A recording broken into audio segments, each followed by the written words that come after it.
Hello বন্ধুরা, আমি পূজা চলে এসেছি পূজা লাইফস্টাইলে আবার একটা নতুন ভিডিও নিয়ে। ষষ্ঠী থেকে একাদশী অবধি কীরকম কাটলো সমস্ত ভিডিও এক জায়গায় করে তোমাদের সামনে একটু চলে আসলাম।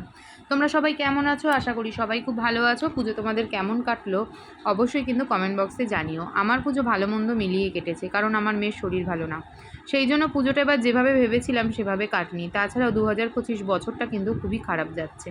জানি না কার কতটা খারাপ যাচ্ছে, আমার তো ভীষণই খারাপ যাচ্ছে। ভিডিওগুলো দেখে হয়তো তোমাদের খোলা চোখে মনে হবে কি ভালোই তো আছে, খাচ্ছে যাচ্ছে ঘুরে বেড়াচ্ছে। আদতেও কিন্তু সেটা নয়। আমরা ভিডিওতে সবসময় ভালোটাই দেখিয়ে থাকি, আমাদের খারাপ দিকগুলো কিন্তু আমরা মোটেও তুলে ধরি না। আমাদের শরীর খারাপ, আর্থিক অনটন বলো বা যে কোনো রকম খারাপ পরিস্থিতি বলো না কেন, মানুষের জীবনে তো অনেক কিছুই আসে, সেগুলো কিন্তু ভিডিওর মাধ্যমে আমরা তুলে ধরি না। কারণ ভিডিওর মাধ্যমে সেগুলো তুলে ধরা মানে লোকের হাসির খোরাক হওয়া, আর কিছুই নয়। তাই আমরা সবসময় চেষ্টা করি আমাদের ভালোটাই তুলে ধরার। আর এই ভালোটা কিন্তু সবাই নিতে পারে না, তাই নিতে না পেরে তারা ভাবে আমরা মনে হয় সবসময়ই ভালো আছি।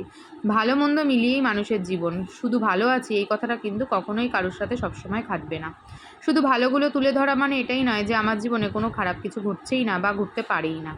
তো যাই হোক, পুজোটা সব কিছু মিলিয়ে মোটামুটি কেটে গেল। তোমাদের সবার কেমন কাটলো আমাকে জানিও। ষষ্ঠী থেকে সপ্তমী খুবই খারাপ গেছিলো, অষ্টমীর দিন থেকে তাও মেয়ের শরীরটা একটু ভালো গিয়েছিল, সেই জন্য অষ্টমী নবমী মেয়েটাকে নিয়ে একটু ঘোরাঘুরি করেছি। আর তার আগ অব্দি আমার মেয়ের যে কী শরীর খারাপ গেছে সে শুধু আমরাই জানি।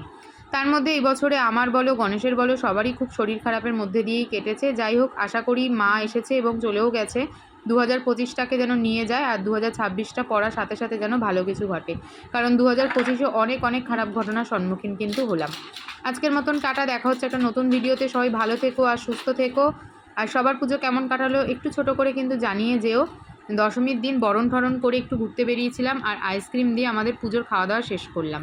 পুজোর খাওয়া দাওয়া বলতে বেসিক্যালি আমার খাওয়া দাওয়া শেষ করেছি, আমার মেয়ের আর বরের কিন্তু খাওয়া দাওয়া শেষ হয়নি, কারণ ওদের খাওয়া দাওয়া চলতেই থাকছে। আমার মেয়ের এখন অনেক কিছুই খাওয়া বারণ, তাই ওর খুবই মন খারাপ।